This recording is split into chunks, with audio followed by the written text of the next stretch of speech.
Hello everyone! For today's video, napakuluan ko na nga pala ang aking pork belly. Malambot na nga pala ito. And then, pwede na itong hiwain. Nasa sa inyo na yan kung gaano kalaki ang gusto nyo na hiwa. And then, let's proceed to the next procedure. Naglagay ako ng konting mantika. Ilagay na ang hiniwa na pork. Takpan muna natin at pakupsan.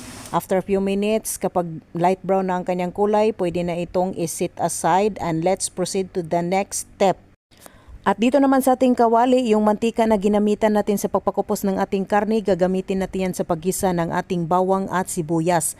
Isabay-sabay na natin and then ilagay na natin ang ating pork, maglagay na tayo ng ating dark soy sauce, suka, at saka ang ating muscovado sugar. Pwede din kayo gumamit ng brown sugar and then maglagay tayo ng pampalasa, asin, mushroom seasoning, pork cubes. Haluin natin at kapag kumulo na siya, pwede na nating ilagay ang ating luto na saba. Hiniwa ko lang siya ng ganyan. And then, pwede na itong iserve. Luto na ang ating Bisaya na humba. Habhab na dis. Kainan na.